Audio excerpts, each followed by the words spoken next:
Welcome to our channel. నేను యజ్ఞమూర్తి. అక్కినేని నాగార్జునకు సంబంధించినటువంటి N convention సెంటర్ని ఇటీవల హైడ్రా అధికారులు కూల్చేశారు. అంటే అది కూడా తుమ్మిడికుంట చెరువులో, సో అందులో ఉన్నటువంటి FTL ఫుల్ ట్యాంక్ లెవెల్లో, అలాగే బఫర్ జోన్లో ఉన్నటువంటి 3 ఎకరాల పైగా ఆక్రమించుకొని సో దాంట్లో నిర్మాణాలు కట్టారు అనే అభియోగాల మీద అక్కడ కట్టినటువంటి నిర్మాణాలన్నింటినీ కూడా నేలమట్టం చేశారు బుల్డోజర్స్తో. ఇది పెను సంచలనాన్ని కలిగించింది. ఎందుకంటే నాగార్జున లాంటి ఒక సీనియర్ స్టార్ సంబంధించినటువంటి ఒక ఆస్తి అది. అయితే సో ఆయన సొంత ఆస్తి ఏదైతే ఉందో దాన్ని దాటి ఆయన చెరువుని ఆక్రమించుకొని కట్టారు అనే అభియోగం ఏదైతే ఉందో ఇది చాలా కాలం నుంచి వినిపిస్తూ ఉంది. గత ప్రభుత్వం కూడా TRS BRS ప్రభుత్వం 10 ఏళ్ళు అధికారంలో ఉండి కూడా సో దాని జోలికి వెళ్ళలేదు. ఒకసారి వెళ్ళినట్టే వెళ్ళారు కానీ మళ్ళీ వెనక్కి వచ్చేశారు. అలాంటిది 9 నెలలు కాకముందే కాంగ్రెస్ ప్రభుత్వం, సో రేవంత్ రెడ్డి నాయకత్వంలో ఉన్నటువంటి కాంగ్రెస్ ప్రభుత్వం ఏదైతే ఉందో తెలంగాణ ప్రభుత్వం, అది ఇప్పుడు తీసుకున్నటువంటి చర్య ఏదైతే ఉందో అది పెద్ద చర్చకి అలాగే పెను సంచలనానికి దారితీసింది. సో దీనికి సంబంధించి ఇండస్ట్రీ వర్గాలు నోరు మెదపకుండా ఉన్నాయి, ఎవరూ కూడా ఏం మాట్లాడలేదు అనే ఒక మాట అయితే వినిపిస్తూ ఉంది. సో నిజానికి ఇది ఒక రాజకీయ స్ట్రాటజీలో భాగంగా జరిగిందా, లేకపోతే నిజంగానే రేవంత్ రెడ్డి చెరువులు ఏవైతే ఉన్నాయో హైదరాబాద్ చుట్టుపక్కల ఇవి ఎవరైతే వాటిని దురాక్రమణలు చేసుకొని నిర్మాణాలు కట్టారో వాటిని అన్నిటినీ కూడా తొలగించే ప్రక్రియని ఒక చిత్తశుద్ధితో ఒక సీరియస్నెస్తో చేస్తూ ఉంది అనటంలో భాగంగా ఇది జరిగిందా? సో ఈ విషయాలు మనతో మాట్లాడటానికి ఇండస్ట్రీ తరపు నుంచి ఈరోజు సో తుమ్మలపల్లి రామసత్యనారాయణ గారు, సో సీనియర్ ప్రొడ్యూసర్, ఆయన మనతో ఉన్నారు. అసలు ఏమనుకుంటున్నారు ఇండస్ట్రీలు ఈ ఇన్సిడెంట్ గురించి అనేది ఆయన అడిగి తెలుసుకుందాం. నమస్కారం రామసత్యనారాయణ గారు. నమస్కారం. సో ఇది ఎన్ కన్వెన్షన్ సెంటర్ కూల్చివేత అనేది ఎంత పెద్ద సంచలనం సృష్టించిందో నేను ప్రత్యేకంగా చెప్పక్కర్లేదు. సో ఎందుకని ఎవరు కూడా ఇండస్ట్రీ వర్గాల వాళ్ళు ఎవరు కూడా మౌనంగా ఉన్నారు? నేను ఎందుకు చెప్పి ఇండస్ట్రీ తరఫున మాట్లాడుతా అన్నారు కదండి, దాన్ని కొంచెం ఎయిటింగ్ చేయండి సార్. నేను తరఫున మాట్లాడట్లా, ఇండస్ట్రీ వ్యక్తిగా మాట్లాడుతున్నా. ఇండస్ట్రీలో ఒక వ్యక్తిగా, ఒక సీనియర్ నిర్మాతగా నేను చెప్తున్నా అండి. ఇప్పుడు మన రేవంత్ రెడ్డి గారు తీసుకున్న నిర్ణయం ఇది చెరువులు కబ్జాలు చేసి వాటిని తొలగించడం అనేది, హైడ్రా అనే సిస్టమ్ పెట్టడం అనేది చాలా మంచి శుభ పరిణామం. ఆయనకి అభినందన తెలియజేస్తున్నాం. అయితే ఈ నాగార్జున గారి విషయంలో వచ్చినప్పుడు, ఇప్పుడు ఇదే కాంగ్రెస్ ప్రభుత్వం కిరణ్ కుమార్ రెడ్డి గారి టైంలో ఆయనకి పర్మిషన్ ఇచ్చిందండి. ఇప్పుడు అన్యాయంగా కడతామంటే వితౌట్ యువర్ పర్మిషన్ కడితే అన్యాయం అంటారండి. అప్పుడు గవర్నమెంట్ పర్మిషన్ ఇచ్చింది కదా, జీవో ఇచ్చింది కదా, జీవో ఇస్తేనే కట్టారు కదా. ఒక చిన్న బిల్డింగ్ కట్టాలి, ఒక ఇల్లు కట్టాలన్నా కూడా పర్మిషన్ లేకుండా కట్టరు కదా, ప్లాన్ లేకుండా కట్టరు కదా. మరి ఆ పర్మిషన్ ఎవరు ఇచ్చారు? గవర్నమెంటే కదా. మరి మీరే గవర్నమెంట్ పర్మిషన్ ఇచ్చి మళ్ళీ మీరే పడగొడితే ఎంతవరకు న్యాయం? అంటే మీకు అయితే వాళ్ళు ఎంతవరకు అయితే ఇచ్చారో ఉత్తర్వులు ఏవైతే ఉన్నాయో అది దాన్ని దాటి ఈయన సొంతంగా మళ్ళీ అంటే అది అతిక్రమించి 10 సంవత్సరాల క్రితం మీరు పర్మిషన్ ఇచ్చారు. 10 సంవత్సరాలు పర్మిషన్ ఇచ్చినప్పుడు కట్టారు, కట్టిన తర్వాత వాళ్ళు చూసి సర్టిఫై చేశారు. ప్రతిదీ మీ ఇష్టం మీరు అపార్ట్మెంట్ కట్టారు అనుకోండి, వాళ్ళు వచ్చి మీకు దారులన్నీ కరెక్ట్గా ఉన్నాయా లేదా, ఫైర్ ఎక్స్టెన్షన్ తిరిగేలా ఉందా లేదా, వాళ్ళ నామ్స్ ప్రకారం చూసి కదా పర్మిషన్ ఇస్తారు మీకు ఒక అపార్ట్మెంట్ కడితే. మరి అలాంటప్పుడు మీరు ఇది కట్టినప్పుడు మీరు జీవో ఇచ్చారు, పర్మిషన్ ఇచ్చారు, కట్టారు, మీరు ఏమన్నా కబ్జా చేశారు అనుకోండి. కబ్జా చేస్తే కనుక ఆ రోజు మీరు పడగొట్టాలి. మీరు ఎందుకు పట్టుకోలేదు? అప్పుడు ప్రభుత్వం ఏంటి? కాంగ్రెసే కదా, కిరణ్ కుమార్ రెడ్డి గారు కదా ప్రభుత్వం. అప్పుడు కాటం కాకుండా తర్వాత BRS వచ్చింది, ఇంకోటి వచ్చింది, తెలుగుదేశం వచ్చింది, తర్వాత బోల్డ్ వచ్చినాయి కదండి. అవన్నీ పోయిన తర్వాత ఇప్పుడు మీరు కొత్తగా వచ్చి పడగొడతాం అనేది ఒక సినిమా ఇండస్ట్రీకి సంబంధించిన వ్యక్తి అసెట్ కాబట్టి దాన్ని మేము ఖండిస్తున్నామండి. నేను ఇండస్ట్రీ తరఫున ఖండించట్లా, నేను పర్సనల్గా ఖండిస్తున్నా. నాగార్జున నాకేం బంధువు కాదు, నాగార్జున నాకేం క్లోజ్ ఏం కాదు. కానీ ఒక సినిమా ఇండస్ట్రీ వ్యక్తిగా మీరు ఎవరు స్పందించలేదన్నారు కాబట్టి స్పందిస్తున్నానండి. మీరు అడిగారు కాబట్టి సందర్భం వచ్చింది కాబట్టి ఇది అన్యాయం. దానికి ఒక పెనాల్టీ వేయండి. లేదా మీరు ఎలా కట్టారు కాబట్టి ఇప్పుడు మనం ఏదైనా సపోజ్ ఒక 5 ఫ్లోర్లు కట్టాలండి, 6 ఫ్లోర్లు కట్టామనుకోండి, అది పడగొట్టరు. చెరువులు ఆక్రమించుకొని నిర్మాణాలు కట్టడం వల్ల వరదలు వచ్చినప్పుడు, పెద్ద భారీ వర్షాలు వచ్చినప్పుడు సో అవి నీరు ఎటుపోవటానికి అవకాశం లేకుండా సో అవి చుట్టుపక్కల ఉండే వాళ్ళని మొత్తం ముంచెత్తుతుంది. మళ్ళీ లాస్ అయ్యేది మళ్ళీ ఇక్కడ జనాలకే. అట్లా మీరు మీ 10 సంవత్సరాల నుంచి ఏం తుఫాను రాలేదా, వర్షాలు రాలేదా? 10 సంవత్సరాలు మీకు గుర్తు రాలేదా? ప్రభుత్వాలు గుర్తు రాలేదా? అది మీ పర్మిషన్ ఇచ్చిన కిరణ్ కుమార్ రెడ్డి గారు గుర్తు రాలేదా? ఇప్పుడు మీరు ఎందుకు వచ్చి గుర్తొచ్చింది? ఇది నిజమే, అది మీరు చెప్పింది. ఇది కబ్జా చేసి కడితే తప్పే, కబ్జా చేశారు లేదు నాకు తెలియదు, మీరు చూసుకోవాలి, గవర్నమెంట్ చూసుకోవాలండి. దానికి సంబంధించినటువంటి వచ్చిన కబ్జా గురైంది, ఎంత గురైంది అంతా కూడా చెప్పారు వాళ్ళే. 3 ఎకరాల పైనే చేశారంటున్నారు. చేశారు. మీరు ఇప్పుడు ఎలాగా కళ్ళు తెరుచుకున్నారు అంటున్నాను, అప్పుడు ఎందుకు చూసుకోలేదు మీరు? అవును, అంటే ఒక్కొక్కళ్ళు ఇప్పుడు కొంతమంది చూసి చూడనట్టు పోతూ ఉంటారు. అదే కదా ఇప్పుడు దీనికి బాధ్యులు ఎవరైతే ఉన్నారో, ఎవరైతే ఇచ్చారో, ఎందుకంటే ఇప్పుడు చాలా మొత్తం ఉస్మాన్ సాగర్ కానివ్వండి, హిమయత్ సాగర్ కానివ్వండి, ఈవెన్ మన హుస్సేన్ సాగర్ చుట్టుపక్కల కూడా దాదాపు 40% ఆక్రమణ జరిగింది. ఏది బఫర్ జోన్ అనేది ఉంది. ఇప్పుడు ఈ 40% మీరు దాన్ని రికవర్ చేయాలిగా. దాంట్లో ప్రభుత్వానికి సంబంధించినటువంటి ఆఫీసులు కూడా ఉన్నాయి.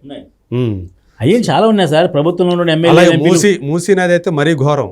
ఎమ్మెల్యేలు ఎంపీలు కట్టిన కూడా ఉన్నది. నది ఎక్కడ ఉందో కూడా కనిపించినంతగా దాని ఆక్రమణ జరిగాయి. నేను ఏంటి ఈ ఎన్నో కన్వెన్షన్ పడగొడతాం అనే దాని గురించి మాట్లాడుతాం తప్ప మిగతా గురించి మాట్లాడలేదు. ఈయన సినిమావుడు కాబట్టి, ఫేమస్ కాబట్టి, ఫెమిలియర్ కాబట్టి ఇతని మీద టచ్ చేస్తే మీ ఇండస్ట్రీ అంతా భయపడుతుందని ఉద్దేశం చేసుకుంటారు తప్ప ఇది కాదండి. మీరు ముందు ఈ స్టార్టింగ్ అక్కడి నుంచి చేయొచ్చు కదా.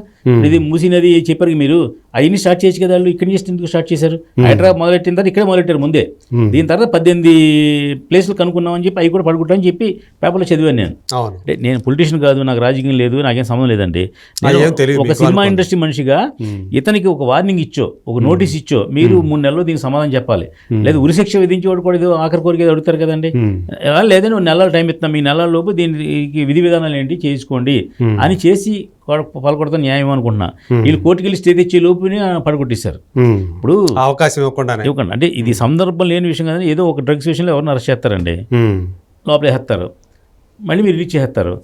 అంటే ఇప్పుడు మళ్ళీనేమో ఆ కేసు కొట్టేస్తారు. అంటే మీరు అప్పుడు ఎందుకు అరెస్ట్ చేశారు, ఇప్పుడు ఎందుకు కొట్టేశారు కేసు, ఎందుకు పంపించారు బయటికి? అంటే ఏంటి దీనికి లాలు చట్టాలు ఎన్ని బొక్కలనే మీకు అందరికీ తెలుసండి. కాబట్టి ఇది ఒక ప్రాపర్టీ, అది పెద్ద ప్రాపర్టీ. అది ఆ పడగొట్టే ముందు ఒక ప్రతిష్టాత్మకమైన వ్యక్తికి సంబంధించినటువంటి ఒక ప్రతిష్టాత్మక కట్టడం అది. దాన్ని మీరు ఏం చేయాలి? దీనికి ఇదిగో 5 కోట్లు పెనాల్టీ వేస్తున్నాం, లేదా 10 కోట్లు పెనాల్టీ వేస్తున్నాం, లేదా 100 కోట్లు పెనాల్టీ వేస్తున్నాం, ఇది కట్టినందుకు. అలాగా ఏదో చేసి గవర్నమెంట్కి ఆదాయం తెప్పించేలాగా, లేదా ఇంకోలాగా. అంటే నేను చెప్పేది ఎలా చేయాలో నాకు పెద్ద రూల్స్ తెలియదు, కానీ ఒక అన్యాయంగా ఒక పెద్ద ప్రాపర్టీ మీద కొడతాం వల్ల ఇది అందరూ షేక్ అయ్యే పరిస్థితి వచ్చిందండి, వాళ్ళు మాట్లాడే పరిస్థితి వచ్చిందండి. మీరు ఎవరు కౌంటర్ ఇస్తే ఏమవుద్దు అనే విషయం భయపడి చాలా మంది కౌంటర్ ఇవ్వట్లా. ఏమంటే రెండోది ఏంటంటే మీరు ఏదైతే కబ్జాలు ఉన్నాయో అంటే ఇది దీనికి మళ్ళీ వెనక ఒక ఇది ఉంది. సినిమాటోగ్రఫీ మినిస్టర్ కోమటిరెడ్డి వెంకటరెడ్డి గారు రాసినటువంటి లెటర్ వల్లే ఇప్పుడు ఈ యాక్షన్ తీసుకున్నారు అని కూడా ఒకటి వస్తూ ఉంది. మరి నాకైతే తెలియదు ఈ విషయం, కొత్త విషయం నాకు. ఇది కొత్త విషయం ఉంది, వచ్చింది, అది కూడా మీడియాలో వచ్చింది. అలా కదండి, అది పర్సనల్ విషయం కదా. అది కోమటిరెడ్డి వెంకటరెడ్డి గారు లెటర్ అయితే చేయటువంటి మీ గవర్నమెంట్ సినిమాటోగ్రఫీ మినిస్టర్ ఆయన. సో అంటే దీని మీద ఇది బఫర్ జోన్లో నిర్మించిన, ఎఫ్టీఎల్లో నిర్మించిన దీని మీద ఇంతవరకు సరైన చర్యలు తీసుకోవట్లేదు. సో దయచేసి దీని మీద చర్యలు తీసుకోండి అని ఏదో లెటర్ రాశారని చెప్పేసి వచ్చింది, మీడియాలో వచ్చింది. పెడతారు లెటర్లు అలాంటి. నేను ప్రభుత్వంలో ఉన్న వ్యక్తే పెట్టారు. ఎందుకంటే గతంలో కాంగ్రెస్ ప్రతిపక్షంలో ఉన్నప్పుడు రేవంత్ రెడ్డి గారే దీని మీద అసెంబ్లీలో మాట్లాడారు, చూశారు కదా. సో ఇప్పుడు ఆయన ముఖ్యమంత్రి అయ్యారు కాబట్టి ఒకప్పుడు తను ఏదైతే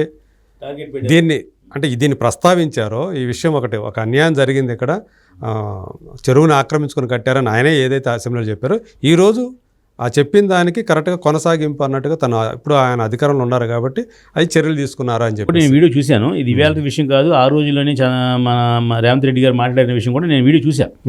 నాకు ఇప్పుడు నేను కూడా మనం చూసినప్పుడు నాకు తెలిసింది అది ఏదైనా సడన్గా అలా పడకూడదు కాకుండా దానికి వేరే ప్రత్యేకమైన మార్గం, పెనాల్టీయో ఇంకోటో వేసి ఆ ఆస్తిని కాపాడాల్సింది అని నేను అనుకుంటున్నాను. లేదు ఇండస్ట్రీ ఎంత కబ్జా జరిగిందో అంతవరకు కట్ చేయవలసింది, అంతే చేశారు మొత్తం. అవును, కట్టిందంతా అక్కడే, మొత్తం నిర్మాణాలన్నీ దాంట్లోనే ఉన్నాయి, ఫంక్షన్ హాల్స్ అన్నీ కూడా దాంట్లోనే కట్టారు. వీళ్ళ దాంట్లో లేదా మొత్తం ముందంతా ఖాళీ, పార్కింగ్కి దానికి వదిలేశారు. ఇదంతా కూడా వేలు రోడ్లు. సో వెనకంతా కట్టిందంతా వెనకే కదా. ఏది ఏమైనాండి, ఇప్పుడు జీవో ఇచ్చింది మీ ప్రభుత్వమే కదా, కన్స్ట్రక్షన్ చేసినప్పుడు మీరు ఎందుకు అబ్జెక్షన్ పెట్టలేదు? ఈ ఒక్క ప్రశ్న నా నాలెడ్జ్ అడుగుతున్నానండి. ఓకే, మీరు పైగా అప్పుడు వేరే బీఆర్ఎస్ ప్రభుత్వం ఉంది, వాళ్ళు ఇచ్చారు కాబట్టి మేము పడుకుంటా లేదు. ఎందుకంటే వాళ్ళు ఇచ్చింది కాంగ్రెస్ ప్రభుత్వం, అది అప్పట్లో ఇచ్చింది. ఇది అన్యాయం. ఇప్పుడు ప్రతిపక్షం ఎలా ఉంటుందంటే, ఈ పక్షంలో ఇచ్చారు కదా, ఆ పక్షం రద్దు చేస్తారండి, ఏదో జీవో కానీ ఇంకోటి కానీ ఉంటే కనుక. ఇది అలా కాదు కదా, ఆ ప్రభుత్వం ఇచ్చింది కదా, మళ్ళీ ఆ ప్రభుత్వం వచ్చింది కదా. ఇప్పుడు ఆ ప్రభుత్వం ఇచ్చింది, మీరు ఏదైతే పెట్టుకున్నారో స్థలం ఏదైతే ఉందో, మీ సొంత స్థలం ఏదైతే ఉందో అది ఆ స్థలంలో కట్టుకుంటామని మీరు పెట్టుకున్నారు, అప్లికేషన్ పెట్టుకున్నారు, వాళ్ళు దానికి ఇచ్చారు, పర్మిషన్ ఇచ్చారు. మీరు ఆ పర్మిషన్ని ఓవర్లోడ్ చేసి అతిక్రమించి మీకు ఇస్తారండి, కానీ మీరు ఇక్కడ స్థలాన్ని ఆక్రమించుకొని కట్టుకున్నారనే విషయం ఎప్పుడు తర్వాత తెలుస్తుంది. ఎన్ని ఇళ్ళు తీసి మీకు నైట్ కట్టారు ఇల్లు కట్టలేదు తర్వాత కాదండి. ఆ ప్రభుత్వం వాళ్ళు వచ్చిన అదే రేవంత్ రెడ్డి గారు ఆ ఫంక్షన్ హాల్లో ఏదో ఫంక్షన్ చేశారు తెలుసా మీకు? అవును. మరి అదే దాంట్లో కాంగ్రెస్ వాళ్ళు ఫంక్షన్ చేశారు. మరి అప్పుడు తెలియదు వాళ్ళకి ఎప్పుడు కట్టినట్టు.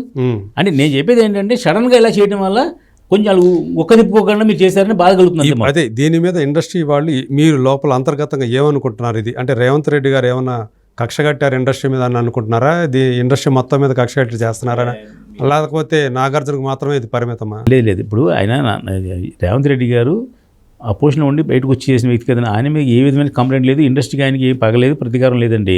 ఆయన ఇండస్ట్రీ వాళ్ళు నిజంగా వెళ్ళి మీరు అందరూ మాట వినండి, మీకు ఏం కావాలి చేస్తాననే పద్ధతిలో ఉన్నారు తప్ప ఆయన ఇప్పుడు ఇండస్ట్రీకి వ్యతిరేకంగా లేరు. ఓకే.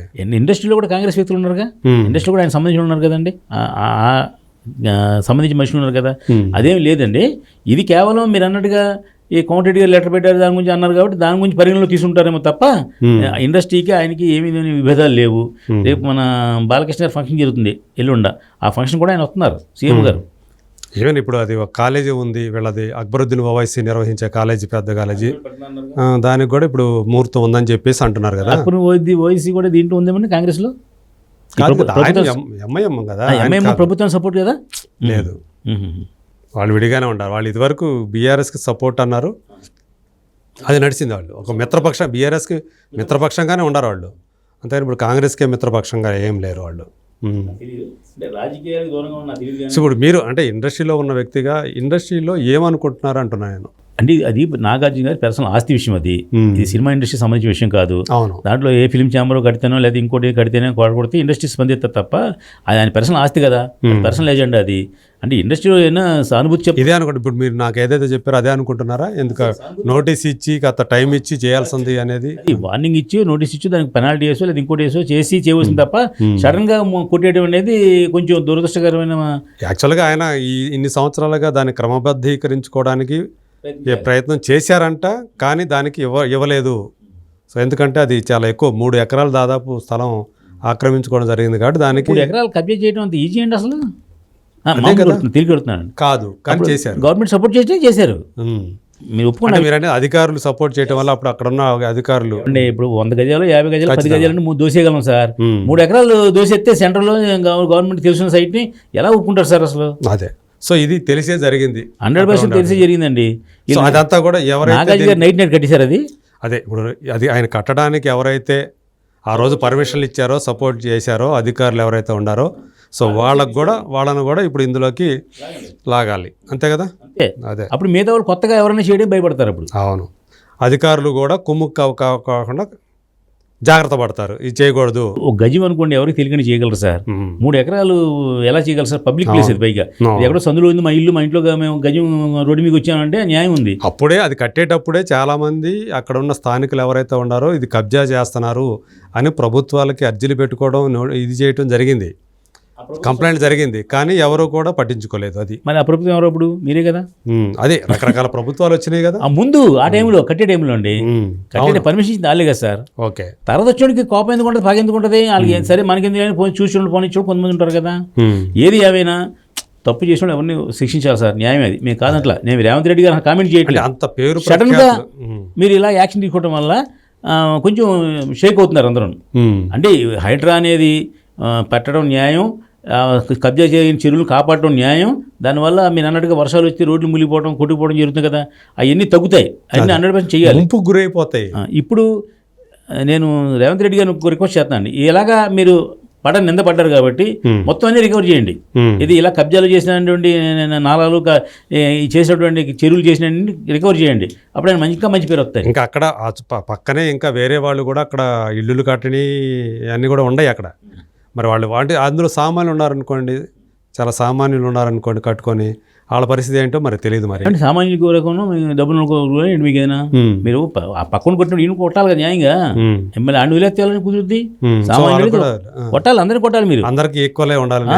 మీరు ఎందాక చెప్పారు ఎవరితో యూనివర్సిటీ కట్టే దాంట్లో, మన వాళ్ళు కూడా తీయాలి. అన్నీ తీసేయండి. మీరు ఒక స్టార్ట్ చేసిన తర్వాత దాన్ని ఎండ్ చేయండి.